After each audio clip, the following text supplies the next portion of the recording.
Do daddy issues affect women or men more often? There are some really common myths in relation to daddy issues or father wounds that nobody talks about, but we're talking about them today. I specialize in attachment trauma, relationship trauma, and I study this stuff for a living. So by the very end of today's host-only podcast with yours truly, you will know what daddy issues are, where they come from, who they affect more, how they show up differently, and how to heal them. Dive in to learn more.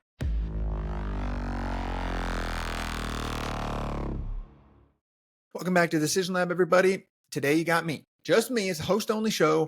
If you've been watching the pod for long enough, you probably know that my degree is in neuroscience. I'm trained in IFS psychotherapy, which is type of trauma therapy.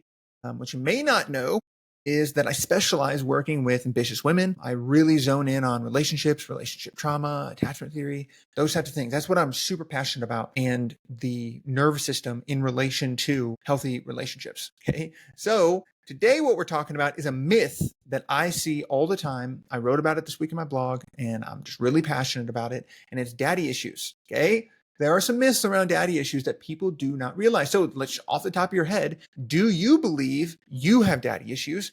A, and B, do you think daddy issues are more prevalent in men or women? Okay. The prevailing concept or thought, and this is hurled at women, is that daddy issues affect only women.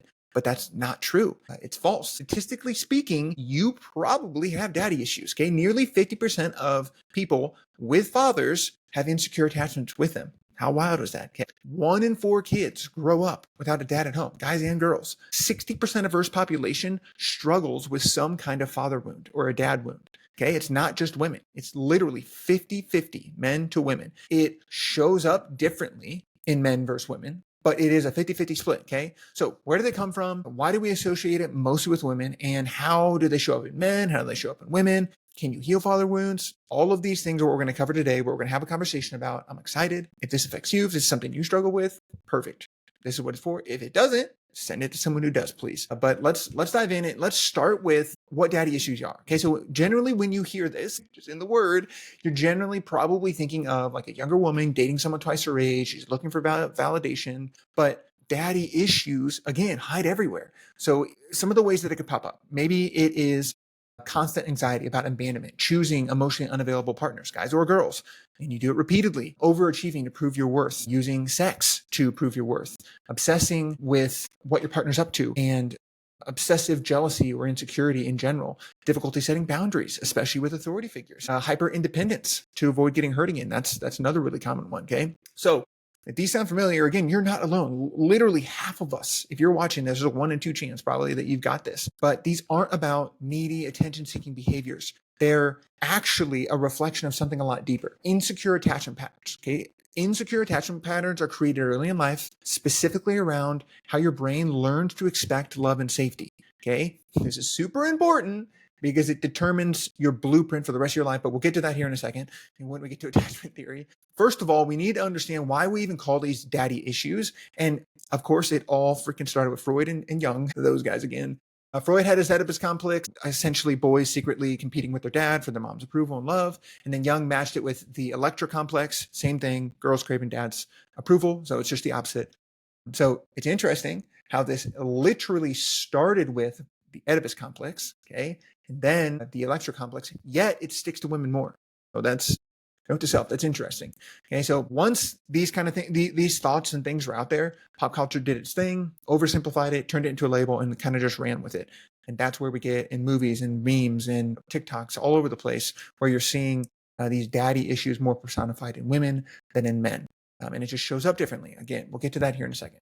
Then attachment theory kind of came to the rescue. So John Bowlby and Mary Ainsworth, they came up with attachment theory. So this suggests that your relationships with your caregivers forms that internal model that you use in future relationships. And it's crazy how predictive your attachment style and your attachment system can be for the health of your relationships. So it was profound profound work and has been validated over and over again. Okay.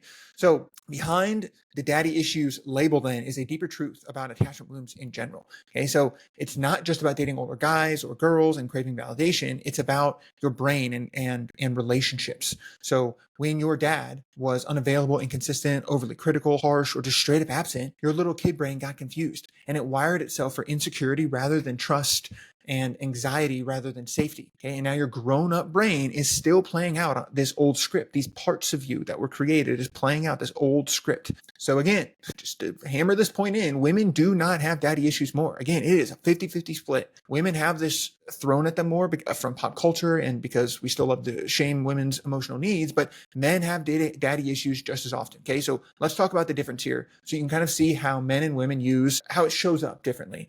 Because it's the same issue, it's the same wound, it's just different armor, is the way I like to think about it. Okay. So let's think about relationship to vulnerability. In women, they often lean in hard. They're hyper attuned to emotional shifts, chase closeness, reassurance, connection to avoid their biggest fear, which is abandonment. So more like the anxious attachment style, if you will. Men lean out equally as hard. Vulnerability feels unsafe. It feels like quicksand to them, and intimacy feels a little bit more risky. Their emotional radar shuts down to avoid their biggest fear, which is being trapped, engulfed, or losing autonomy. So more the avoidant style. Okay. Again, oversimplified, you could fall into either one, men or woman, but this is just general research on this concept and on these things. Let's look at self-worth and performance. So women, how this shows up, daddy issues show up in women in relation to their self-worth and performance. They equate love with performance. So they learn that to be loved, they've got to achieve, impress, and prove their worth. So they fear being too much, too emotional, too needy, too human. Okay. For guys, success equals worth. Okay. So you put your energy into achievement, status, external wins to mask the insecurity underneath. You learn that emotions are weak. So vulnerability feels like you're failing. Okay. So that's how it could show up in guys. A little bit different, or more masculine or feminine leaning side, however you want to kind of think about it. Emotional regulation is the other one. Okay. So for women, if you're struggling with daddy issues, you might be prone to hyperanxiety. Okay. So like overthinking, you find yourself over explaining, apologizing excessively, trying to fix emotional discomfort, taking responsibility for other people's emotional states. Okay. So it's exhausting. Men, your go-to generally, right? If you're on the more masculine or avoidant side, your go-to might be emotional shutdown. So instead of leaning into emotion, you disconnect, numb, or distract. Anger, irritation serve to cover emotions because sadness or fear seem unacceptable or dangerous or too vulnerable. Power and control. Let's talk about power and control. How does this show up differently for men and women? So in women, you might exert subtle emotional control by caretaking, micromanaging connections, or trying to fix your partner's emotional state. It's less overt dominance, more about ensuring safety through closeness and management of emotions. You can think about this like a fawn response too. Like a fawn or fix response is one of the 4 types: fight, flight, freeze, and fawn, or fix. So that statistically generally shows up more in women struggling with daddy issues. Or that's the difference between men and women, sorry. Men, on the other hand, so their version of control usually looks more like emotional or physical distance, withholding affection, or needing more overt dominance. Keeping someone at arm's length, being hard to read, or emotionally elusive helps guys with daddy issues feel like they're safe and more in control. All right, what about the fear of rejection? This is a big one. Both groups struggle with it. Women tend to over-attach quickly, adapting themselves to whatever their partner wants. So they self-abandon, because they learn that a rejection is unbearable and it's painful. So you become the perfect partner, losing pieces of yourself along the way. Okay. So investment and codependence, autonomy just goes out the window. For men, they generally detach preemptively. So testing your partner emotionally or pulling back to gauge reactions. Being emotionally exposed feels vulnerable and risky. Okay. They're deeply afraid of being seen as inadequate or unworthy. So this is how it kind of shows up differently in men and women. Again, this is not like, these are not hard facts. If you're a woman who is like, well, I feel like I show up more like the guy. Okay. If you're a guy, I'm like, oh, I do more of the girl one. Okay. Whatever, that's fine. Go with your experience, whether it's you want to use masculine, feminine, or however you want to kind of think about it. Totally cool. Go with that. But this is the difference in how those things can kind of show up. Kind of interesting. So what's this doing to your brain? Okay, so let's talk about your brain on daddy issues. Yeah, like I love talking about neuroscience, and father wounds literally shape your brain's wiring from when you're young. Okay, so just think of your brain kind of like clay. When you're little, your experiences shape that clay. Okay, so a safe and attentive father figure shapes confidence and a secure attachment. But again, if your dad's unpredictable, harsh, distant, it molds insecurity and emotional chaos. into your brain. Okay, so there are really three big pieces or parts of your brain. There's way more, but just to simplify, you got your amygdala, your prefrontal cortex, and your anterior cingulate cortex. There's the big three in relation to like attachment theory and some of these things. And singling out single brain regions or single structures frustrates me because I'm more of like network neuroscience guy. However, there are some changes that you can see in these areas. Your amygdala is one of the first ones. So this is your brain's threat alarm system, essentially. If you got father wounds, it's extra sensitive. So relationships could feel a little bit risky, leaving you on high alert all the time. Either side, avoidant, anxious, whatever side you're on. Your prefrontal cortex, this is your logical or rational brain. So this gets overly overwhelmed easily and can struggle to calm anxiety or the fear of abandonment.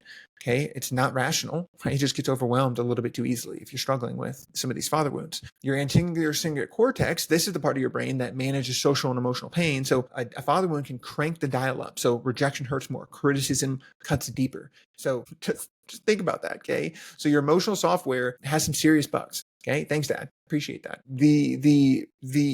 Your brain is plastic though, so you're not out of the woods yet, or you're not screwed, right? Like your brain is so plastic, so you absolutely can change this. All right. So you know now a little bit how it's kind of different mass, but it's really the same pain men and women are struggling with, no matter what, especially in the brain. And it's not just one gender that struggles with this, right? And it's just some societal level, like daddy issues type thing. This is deep attachment wounds that can shape how you show up in relationships and how your brain is literally wired, whether it's for safety and connection or anxiety and fear. So they, again, can show up differently, but at the heart of both of these patterns is the same exact pain. The same vulnerable inner child who learned early on that love wasn't safe, consistent, or unconditional. And a brain built around attachment wounds is hypersensitive, emotionally overwhelmed, and deeply wary of intimacy. Okay, so if I was going to summarize everything that we've talked about so far, your daddy issues aren't just personality flaws. Okay, not at all. They're predictable emotional strategies your younger self used to survive childhood, and they're still playing out today. Understanding this is not about blame or shame or any of that, okay? It's about clearly seeing your own masks, your unique emotional armor, so you can finally take it off and heal, okay? Because remember, you can't heal what you can't see clearly. Now you see it. Let's do something about it. So can you actually heal these? The short answer is yes. The long answer, yes, with work. But it is possible and totally freaking worth it. Your brain is neuroplastic, meaning it can literally rewire itself your whole life, okay? Attachment wounds can become secure attachments, right? You can become earned secure. I'm earned secure. My base level wiring was more anxious, but I have become earned secure through tons of work, therapy and coaching and processing and journaling and all sorts of things that has helped me. So you're not stuck, okay? Anyone who's read more than one of my blogs, seen any of my videos, shouldn't be surprised that you can heal these types of wounds. And what I would suggest to do so is internal family systems, IFS. Okay, I talk about it all the time. So you can actually meet your father wound. Okay, so most of the people I work with, actually all the people I work with, all the people that follow me probably know I'm huge in IFS. And IFS sees your emotional world as a family of inner parts, not as Cody has anxiety. It's a part of Cody has anxiety. There are three main parts that IFS talks about. I don't have time for a deep dive here today, but big picture, okay, especially in relation to father wounds, you've got exiled parts. So these are the younger parts that actually carry the wounds from childhood. So the little one who really wanted dad's approval, but didn't get it, that part of you is still in there. It's just buried very deep down. You've exiled it. The next part is a protective type of part called a manager, and it tries to control your vulnerability with perfectionism, people pleasing, control, empathy, all these different types of behaviors, okay, to control what's going on, to prevent something bad from happening in the future. That's the first type of protector. The second type of protector IFS talks about are firefighters. So these are the ones that numb or distract you when emotions get too painful. So think about binge Netflix binges or endless scrolling or emotional eating. Those can be seen as firefighters. They're the last line of defense. If that shame, pain, or rejection, abandonment starts to come up, that exile starts to come up, firefighters are the last line of defense. They're spraying the water to kind of cool down the exile and shove it back down. Daddy issues are usually carried by exiles and protected by managers and firefighters. Okay, so that's an easy way to think about it. That core father wound is usually an exile or a couple, and they're protected by different things, whether it's people pleasing, whether it's fixing, whether it's intellectualizing, rationalizing, achieving, on the manager side, or again, the binging, the porn, the drugs, the alcohol, whatever it is on the firefighter side. Okay, it's a system that is trying to protect you and protect these wounds. Okay, so your mission, should you choose to accept it, is to build trust with these parts of yourself so that they can feel safe to stop over functioning. Okay. The craziest part about this is that these parts do not realize you're older now. So your managers, your firefighters, the drinking, the people pleasing, all of these different protective mechanisms that you have now in your life, these parts of you don't realize you're older now. They do not realize you're older now. So they've been doing this and they're generally tired. I talk to overthinkers, overthinking parts all the time. And like, oh, dude, I'm tired. It's hard to be this hypervigilant 24/7, 365. I had no idea that you're now 29. You're no longer 13. You're no longer 7. And so working with these parts, these protective parts is huge so that you can then go do the deeper work of working with the exiles, which should definitely be done with a professional. More on that in a minute. Okay, so how do you actually start healing? Okay, like literally right now. Okay, you know me. You know me. I'm huge on taking action. So I'm never going to leave you with some theory. So let's talk about this. So understanding is really powerful. Okay. The other half outside of understanding is doing something different. Your brain, again, the same brain that's shaped by trauma can reshape itself. So in IFS, we approach emotional wounds by recognizing them as parts of us rather than as things that fundamentally define who we are. So your father wounds are not your identity. They're parts of you holding pain, fear, and trauma, and you can work with them. You can get to know them. So here's how to do that. The first one I would suggest is to name your inner child parts. So name your protectors, name your exiles, name the core ones around this father wound. That's the first thing that I would do. If you read my blog on overthinking, or if you're too smart for therapy, you'll know that I named my intellectualizing part Professor Ponderwell. That's who I talk to. I personify it. I have a conversation with it, and I can talk with it. So highly recommend that you do that with your parts. This helps you clearly recognize it as a separate from your core self.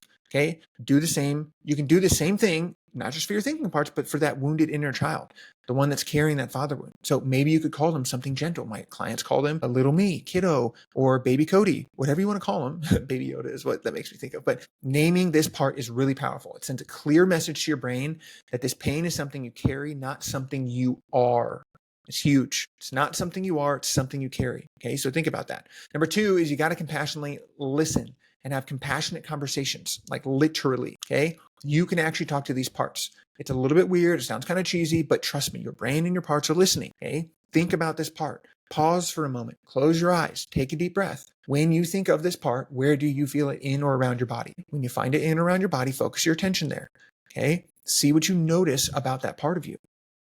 Okay, is it warm? Is it cold? Is it vibrating? Is it still? Is it tight? Is it loose? Is there color to it? Are there images that come up? Are there little gifs or movies that come up? Memories that pop up? What does it look like? Is it like floating ball of energy? Is it like, what is it, a cartoon? Right? Inside Out type characters? Up to you. I've heard a million different ways that it shows up for people. Maybe it's a sound. Maybe it's a smell or a taste. It could show up in any number of ways. Notice that, and then just talk with it a little bit. Hey, I see you. I got it. I see you now. You're safe. I'm here. We're good. I'm here. What do you want me to know? What do you want me to understand about you? When did you pick up this role for me? How long have you been doing this role? Is there anything you don't like about doing this role? And just talk to it and listen to what it says. Just pretend. That's my best recommendation as you start to do this work, especially if you're going to do it by yourself, is to just pretend you can do it. Kids are some of the best at this. I recently worked with my youngest client ever. He's going into college, and he picked this up so fast. Kids have more flexible brains and imaginations, I feel like. So just put back on that kid and pretend that you can do this. Pretend that you can talk to these parts of you, and just try it out. Don't try to do it perfectly. Don't try to think about it. It's way easier than that. Just pretend that you can just do this. That there is a core self that is you, that is calm, compassionate, curious, clear, connected, okay? That can go talk to these other parts of you and be that internal parent and just start that dialogue. I know it sounds weird. I know it sounds crazy, but IFS is backed by neuroscience. Okay, there are neurobiological mechanisms at play when you're doing these types of things. Okay, I wanted to suggest this if it didn't work and I didn't have massive success with clients daily that have tried other types of therapy that just haven't worked. So try this out. Give it the old college try. Okay, this is a huge, huge step if you can start to do this. Okay, your grown-up self can offer these younger wounded parts safety and connection and clarity. And as you're starting to build these connections and relationships, that's what we're looking for, because these parts can step back and stop over functioning. They can take on new roles. Instead of making you anxious and hypervigilant, maybe it could be an advisor. That is possible the more you get to know these parts, but getting to know them is super powerful in and of itself. Step number 3 that you want to do is to start taking some steps, some small steps consistently. That's the key word. Healing attachment wounds isn't an overnight type of thing. Your inner child learned early that vulnerability equals risk and rejection equals pain. Expecting them to suddenly trust you and open up fully is just, it's not realistic. So go gentle, be slow. Slow is fast. Consistency matters more than intensity. Every small conversation you have with these parts, like we were just talking about, every gentle reassurance, that stuff is rewiring different pathways in your brain to create a more secure attachment, safety, emotional stability. And you can measure the shifts, synaptic shifts that are happening as you're doing these, as you're having these conversations, right? People talk about meditation. It's kind of like meditation, but it's more active. Okay, that's why I like it. It's what I use. Parts conversations, and like there's a path meditation you can do on YouTube that's really great for this. Okay, and then the last step is consider therapy. Consider therapy or a coach. Okay, I get it. You're smart, probably too smart, honestly, at times, but an intellectual understanding alone cannot heal emotional wounds.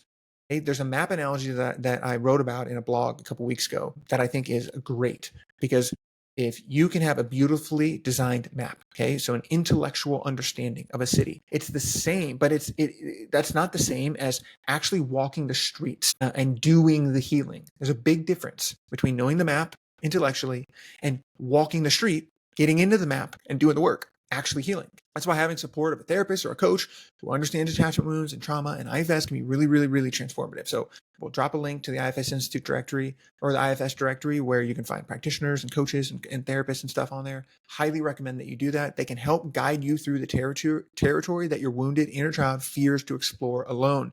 That's that exiles, those really deep wounds. It takes time to get there, and they can be dangerous if you go there by yourself. So highly recommend conversations we just talked about. Do those with managers and firefighters and protectors. Okay, trying to get to the deepest core wound, bypassing the managers and firefighters when bad stuff can start to happen. So just be careful about that, please. I'm begging you. Reach out on Instagram or whatever, and I'll help you, connect you with the right resources. So the last thing I want to leave the pod y'all with today is that you're wired to heal. Just remember that. Okay, if you only remember one thing, or just remember this, okay, your father wounds are not a punchline, a stereotype, or fundamentally who you are. They are a deep but completely healable emotional wound. Early attachment pain shaped your brain, sure, and your relationship, sure, but it doesn't define your future. Your emotional GPS can still recalibrate. Your brain is literally built for healing, okay? Thank you, neuroplasticity. Appreciate that. Your inner child can finally feel safe and seen. Healing takes courage, compassion, and consistency, and you've got all freaking three. I know you do. You're absolutely worth this work. Keep going. I believe in you. You guys have got this, okay? And again, drop some other people you want us to talk about, other topics you want us to cover. We'd love to have a conversation with you guys. So drop in the comments of this video. Go to DM us on Instagram so that we can dive deeper. We got some really cool stuff that's upcoming. We've got Dr. Ben from Stanford, who's coming on to talk about science communication in this day and age. We've got conversations with a hoodie that covers your eyes and cools you down and does all this cool stuff. We've got some really, really interesting stuff coming up. So if you have topics or products or things like that, it's my friends send me ads all the time. Like, hey, is this real? Is this legit? What's going on with this? What do you know about this? That's so helpful. Send us those. Keep sending us those. We love hearing from you. We love getting more of them. If stuff's being put in front of your guys' eyeballs, it means they're spending money to get in front of your face. And we would love to have a conversation with them so that we can help you determine whether or not they're legit and whether or not it's something that is worth your time. So hit us up. That's all for today's breakdown with me. More on the emotional side, more on the relationship side, but I still think worthwhile, especially as you're making decisions for your relationships. So thanks for hanging us. Thank you for hanging with us on Decision Lab today. Stay curious, stay healthy. Catch you next time. Peace.